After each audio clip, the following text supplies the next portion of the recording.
ናይሮቢ አይደለም፣ የአማዞን ደንም አይደለም። ይህ እዚሁ ደጃፋችን ስር ያለ በቅዱሳን ጸሎት የታጠረና በዕጣን ጢስ የታጠነ ብርቱ ጥብቅ ደን ነው። እዚህ ጥልቅ ዝምታ አለ። አርምሞ ነግሷል።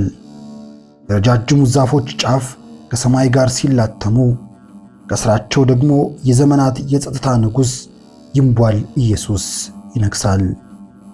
ዛሬ ወደ ጥንታዊና በዕድሜ ጠገብ ዛፎች ወደ ተከበበው ከዓይን ተሰውሮ ለዘመናት ቆይቶ በዘመናችን ወደ ተገለጠው ድንቅ ገዳም እንወስዳቸዋለን። አብራችሁን ቆዩ።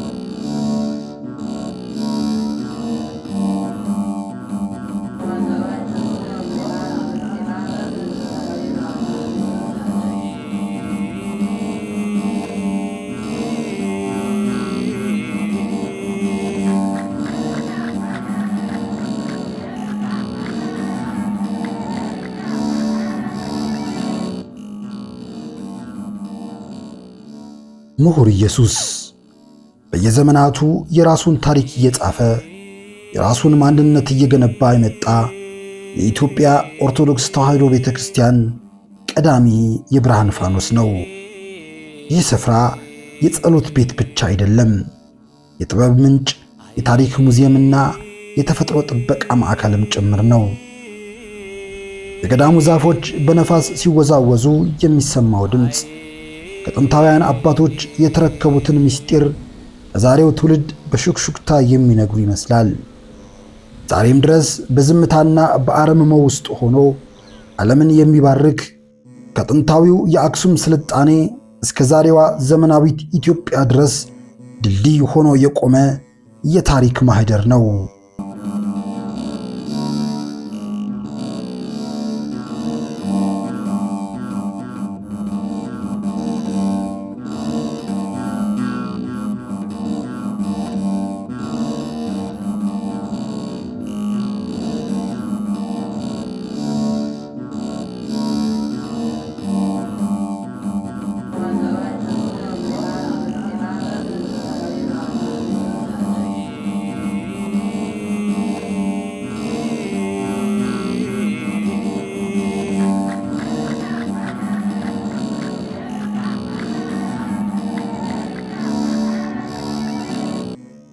ከአዲስ አበባ በ207 ኪሎ ሜትር ርቀት ላይ በጉራጌ ዞን በምሁርና አክሊል ወረዳ የሚገኘው ምሁር ኢየሱስ ገዳም ዛሬም እንደ አዲስ ሙሽራ ደምቆ ይታያል። ተፈጥሮን በመንከባከብ ድንቅ ባህል ያለው ታታሪውና ሥራ ወዳዱ የጉራጌ ሕዝብ የተንቢ የብሳቢ ብሎ በእንግዳ ተቀባይነት ተቀብሎናል። ይህ ማህበረሰብ በቤት አሰፋፈሩ የዘመኑን ስልጣኔ የቀደመ ብቻ ሳይሆን ተፈጥሮንና መልክዓ ምድርን በመጠበቅ ረገድ ሩቅ የተሻገረ ጥበብ አለው። ለዚህም ትልቁ ምስክር በገዳሙ ዙሪያ ያለው ደን ነው። በጉራጌ ባህል ከገዳም ዛፍ ላይ ስንጥር አይነሳም። ነጠላቸው እንኳን ቅጠል ቢይዘው የኢየሱስ ነው ብለው አራግፈው ይሄዳሉ። ይህ ጥልቅ እምነትና ተፈጥሮን የመንከባከብ ባህል ገዳሙን የግርማ መገለጫ አድርጎታል።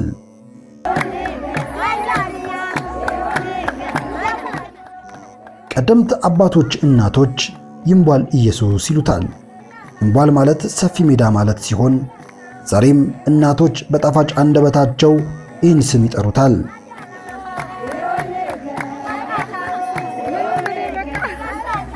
ምሁር የሚለውን ስያሜ ያገኘው ግን ጥንት ሊቃውንቱና ፊደል የቆጠሩ የቤተ ክህነት ሰዎች የሚገኙበት ስፍራ በመሆኑ ነው። በአካባቢው የነበሩ ባላባቶችና ሹማምንት የደብዳቤ መልእክት ሲመጣላቸው ፍሬ ሐሳቡን ለመረዳትና መልስ ለመጻፍ ምሁራኑ ወዳሉበት ሄዱ ነበር። ለዚህም ምሁር ተባለ። አክሊል የሚለው ስያሜ ደግሞ በሐሰን ኢንጃሞ ጦርነት ወቅት ለሃይማኖታቸው መስዋዕት በሆኑ ምዕመናን ላይ የብርሃን አክሊል ወርዶ በመታየቱ እንደመጣ ይነገራል።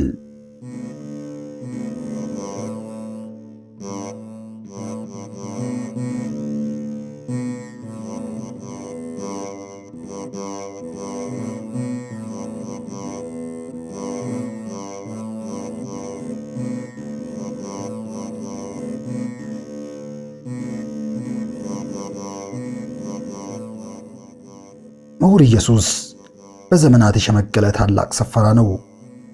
ወላዲተ አምላክ ልጇን ይዛ ወደ ግብፅ ስትሰደድና ወደ ኢትዮጵያ ስትመጣ በዚህ ስፍራ ማለፏ ይነገራል። ይህም ከጥንታዊነቱ አንጻር ከአክሱምና ከላሊበላ ገዳማት ጋር እኩያ ያደርገዋል። ምስረታውም የወዲት ጉዲት ከመነሳቷ በፊት በ804 ዓመተ ምህረት የጀመረ ሲሆን በ1250 ዓመተ ምህረት በታላቁ በኢትዮጵያዊ ጻድቅ አባት በአቡነ ዜና ማርቆስ አማካኝነት ገዳም ሆኖ ተመስርቷል። ከዚያን ጊዜ ጀምሮ የመነኮሳት አምባ፣ የባህታውያን መሸሸጊያና ምስጢር የሚጋሩበት ቅዱስ ስፍራ ሆኖ ኖሯል። ማሰልጠኛ እንዲኖር እጸልይ ነበረ። ብዙ ልጆችን ሰብስበን እንድናገለግል እንዳስተምር እጸልይ ነበር። ትምህርት ቤት እንዲኖረኝ፣ ቤተክርስቲያናችን ደቀ መዛሙርት እንዲኖሯት፣ በደቡቡ አካባቢ የተዘጉት አብያተ ክርስቲያናት እንዲከፈቱ፣ የሚከፍቱ ዲያቆናት፣ መነኮሳት፣ ቀሳውስት፣ አስተዳዳሪዎች፣ ሰባኪያን፣ መምህራን፣ ሊቃውንት እንዲወጡ መሳሪያ ያድርገኝ ብዬ እግዚአብሔርን ለምኜዋለሁ። ስለዚህ አሁን እኔ ይህንን ጸሎትን ያልከለከለኝ ምሕረቱን ከኔ ያላራቀ እግዚአብሔር ይክበር ይመስገን ብዬ ጸሎቴን እያቀረብኩ ነው። ገዳሙ በታላቁ አባት በአቡነ መልከ ጼዴቅ አማካኝነት የእውቀትና የጉባኤ ቤት ሆኖ ተጠናክሯል።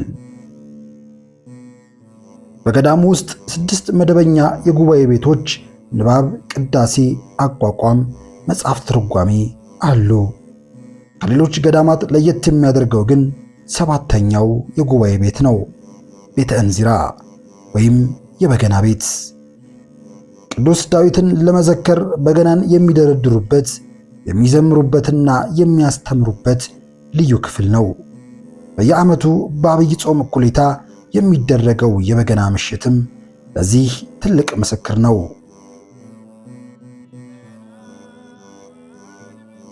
በ2002 ዓመተ ምህረት ብፁዕ አቡነ መልከ ጼዴቅ ያስጀመሩት አዲሱ ቤተ ክርስቲያን በኪነ ሕንፃው ጥበቡ እጅግ አስደናቂ ነው።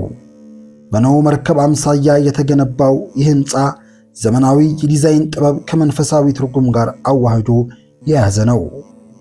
ብፁዕነታቸው ሩጫቸውን ጨርሰው አርፈው ወደ ጌታቸው ቢሄዱም በመንፈስ ልጆቻቸው ብርቱ ትጋት ሥራው ተጠናቆ ዛሬ ለአገልግሎት ክፍት ሆኗል።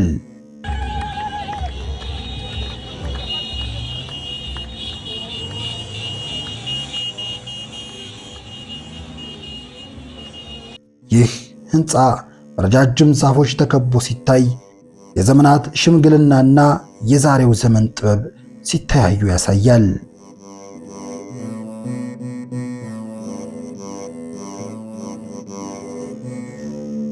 ታዲያ ይህ በዕድሜ ጠገብ ዛፎች ውስጥ የተደበቀው ባለ ግርማ ዛሬም ድረስ እንደ አዲስ ሙሽራ ደምቆና ተውቦ እንዲቆይ ያደረገው የቅዱሳን አባቶች ጽኑ ጸሎት፣ ተጋድሎና ማህበረሰቡ ለሃይማኖቱ ያለው ጥልቅ ፍቅር ነው።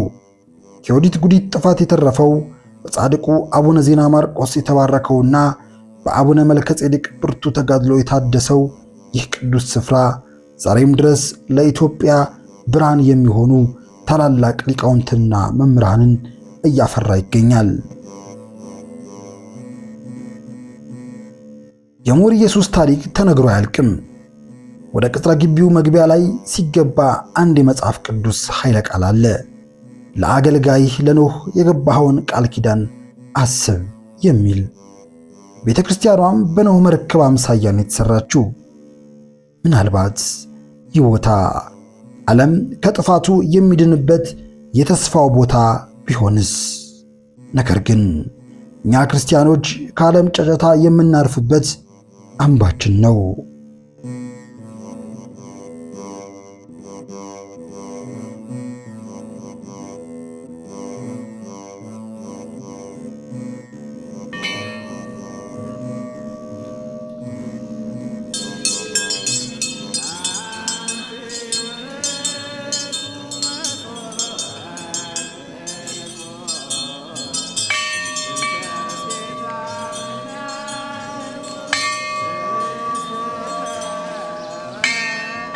ብፁዕ አቡነ መልከጼዴቅ ሳልሳይ በገዳሙ ቤተክርስቲያን ምርቃት ላይ አንድ ኃይለ ቃል ተናገሩ።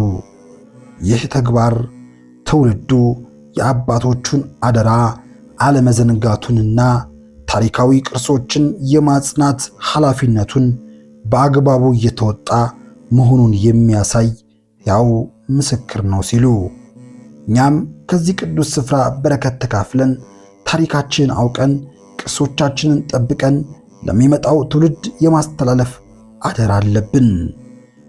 የቅዱሳኑ በረከት አይለየን። ይቆየን።